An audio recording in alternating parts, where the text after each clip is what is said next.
প্রতিদিনই মাথায় একটা টেনশন থাকে আজ কি রান্না করব। তবে এটা যদি রাতে ভেবে নেওয়া যায় তাহলে সকালে বা পরের দিন রান্না করাটা একটু খুব সহজ হয়ে যায়। আমি এটাই করে থাকি। আর আজকে যা যা করলাম সেটাই তোমাদের সাথে শেয়ার করব। Good morning everyone, welcome to my new blog. চলে আসলাম ঘুম থেকে উঠি রান্নাঘরে, যেহেতু আজকে স্কুল আছে, আজ রবিবার, তাই রান্নাবান্নাটা সেরে নিচ্ছি। আজকে একটু ভুনা ডাল করব। আর সকালবেলা রান্নাবান্না তো অত সুন্দরভাবে হয় না, যেহেতু তাড়াহুড়ো করতেছি, মানে জালটাই এত বাড়িয়ে দিয়েছি, কড়াইটা একেবারে পুড়িয়ে গেছে। বাবুর জন্য একটু ভুনা ডাল করব। আর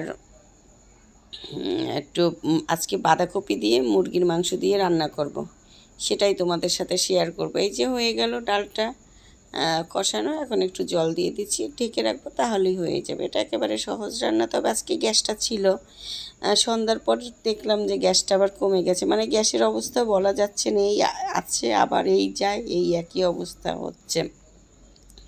তা ডালটা সেদ্ধ হয়ে গেল, এখন একটু বাঁধাকপিটা রান্না করব। আর আজকে একটু রুটিও ভেজে নিয়েছি, সেটা আর তোমাদের সাথে শেয়ার করলাম না, অনেক সকালেই উঠেছি। রুটিটা ভেজে আগেই নিয়েছি, এখন আবার এই মানে রুটিটা রাতে না বেলে রেখেছিলাম। আর এটা এখন বাঁধাকপি রান্না করার জন্য এই যে দিয়ে দিলাম দারুচিনি, এলাচ, তেজপাতা, আর এই যে পেঁয়াজ দিলাম, এখন দিয়ে দিলাম আদা রসুন।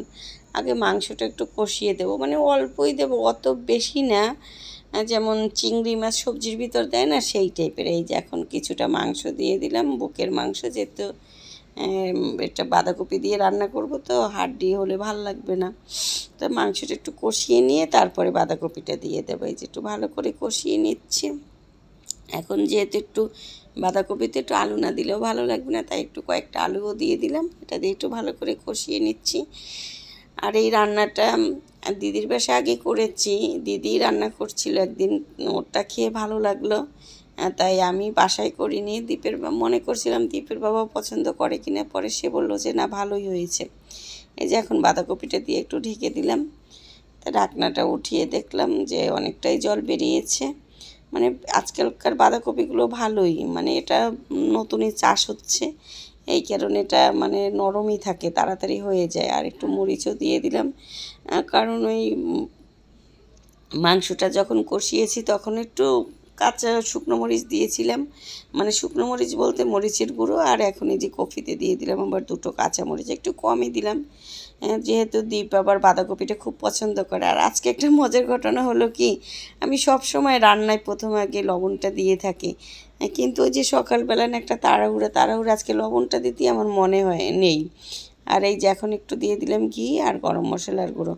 পরে দেখি কি সবজির কালারটা জানি কেমন হচ্ছে, মানে ভালোই দেখাচ্ছে না। পরে মুখে দিয়ে দেখলাম যে আমি লবণই দিইনি। পরে কি আর করবো, আবার লবণটা দিলাম। লবণটা দেওয়ার সাথে সাথেই দেখলাম সবজির কালারটা চেঞ্জ হয়ে গেছে। আসলে যেখানে যেটা সেখানে সেটা না দিলে কিন্তু কখনো ভালো হয় না। যে হয়ে গেল আমার বাঁধাকপিটাও রান্না করা। আর রুটিটা তো আগেই ভেজে নিয়েছি। এখন একটু আজকে চিন্তা করলাম একটু সুজি বানাবো, কিন্তু সুজি বানানোর জন্য ঘিটা দিচ্ছি, কিন্তু ঘিটা পড়তেছে না। আর এখন একটু দারুচিনি, এলাচ দিলাম, একটু সুজিটা ভেজে নেব।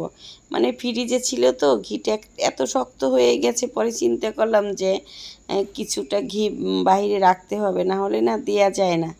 আর এখন একটু দুধটা গরম করে নিচ্ছি, আর তারপরে সুজিটা দিয়ে দেবো, আর একটু চিনি দিয়ে দেবো, আর একটু গুঁড়ো দুধও দিলাম, গরুর দুধ দিলাম আগে, পরে একটু গুঁড়ো দুধটা দিয়ে দিলাম।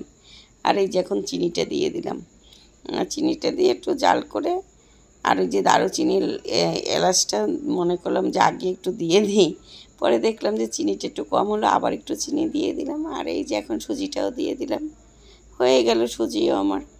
এখন চলে আসলাম ব্রেকফাস্ট করার জন্য, বাবুকেও দিয়ে দিলাম এই যে সুজি, আর রুটি ভেজেছি সেটা বাবুকে দিয়ে দিলাম। আর আমিও এখন খেয়ে নেব, খেয়ে দিয়ে আমরা দুজনে মা ছেলে স্কুলে চলে যাব। এই যে আমিও ব্রেকফাস্টটা করে নিচ্ছি। তাহলে আজকের ব্লগটা এখানেই শেষ করলাম। তোমরা সবাই ভালো থাকবে, বাই বাই।